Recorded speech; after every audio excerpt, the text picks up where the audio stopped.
சனியும் கேதுவும் யாராவதுக்கு சேர்ந்துருக்குமல்ல, அவங்க பெருத்த கடனாளியாக இருப்பாங்க. என்னங்க, சனியும் கேது சேர்ந்தாலே ஆல்ரெடி அவங்க கடனாளி ஆயிடுவாங்க.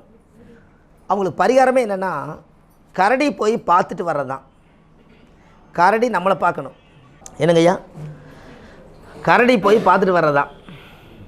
சனியும் கேதுவும் யாருக்கெல்லாம் சேர்ந்துருக்கோ அவங்க ஆல்ரெடி ஒரு கடனில் மாட்டிக்குவாங்க, இல்லாட்டி வம்பில் மாட்டிக்குவாங்க. ஜாமீன் போட்டாவது அந்த கடன் இவர் பக்கம் வந்துடும். அதுலேருந்து மீண்டு வரவே முடியாது. அவர்னால் தீராத கடனாக இருக்கும். அதுக்கு எல்லா கோயிலுக்கு திருச்செறையூர் அங்கே இங்கே எல்லாம் போயிட்டு வந்திருப்பாங்க. அதுக்கு உடனே கேட்குற பரிகாரம் எதுன்னு கேட்டிங்கன்னா, சனிக்கும் கேதுக்கும் ஒரே பரிகாரம். கரடி கிட்ட போய் ஒரு நேரத்துக்கு கரடிக்கு என்ன உணவு வருதோ ஜூவில் போய் சொல்லி அந்த உணவு தானம் கொடுத்துட்டு அந்த கரடி பார்த்து கொஞ்சம் கூண்டுக்கு வெளியில் வந்து உட்காந்து அந்த கரடி நம்மளை பார்க்குற மாதிரி வச்சா, அந்த கரடி நம்மளை பார்க்க பார்க்க நம்மளோட கடன் அப்படியே அந்த கர்மா கரைச்சிடும். அது என்ன லாஜிக்கு தெரியல, தெரிஞ்சுக்குங்க. சனி என்ன நிறங்குமா? சரி. கேது வந்து தொங்குறதெல்லாம் முடி. அதிகமான ரோமம் உள்ள கருப்பு மிருகம் எது? Very good. அதனால போய் செய்யுங்கன்னு சொன்னேன்.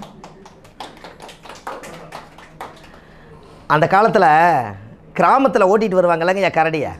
அப்போ வந்து எந்திரம் தாய்த்து இந்த வாங்கி அந்த குழந்தைகளுக்கெல்லாம் என்ன பண்ணுவாங்க, அந்த கரடி கட்டை இப்படி வாய்க்குள்ளே போட்டு பூ அப்படியே துப்பு, அது டம்முன்னு அவர் கேட்ச் பிடிச்சி இந்த அம்மனு கட்டி விடுவார். அவர் 4 நாள் 8 நாள் 1 ரூபா வாங்குவார். அந்த காலத்தில் கரடி வந்தது, அந்த ஊரே வறுமை இல்லாமல் இருந்தது, கடன் இல்லாமல். இன்றைக்கி கரடியெல்லாம் இல்லை, எல்லாம் ஜூவில் பிடிச்சி அடைச்சி வச்சு ஃபாரஸ்ட்டு ஒரு கண்ட்ரோல் வச்சுட்டாங்க. ஆனால் ஒரு காலத்தில் இதெல்லாம் வைத்தியம் தானே பார்த்துருக்காங்க.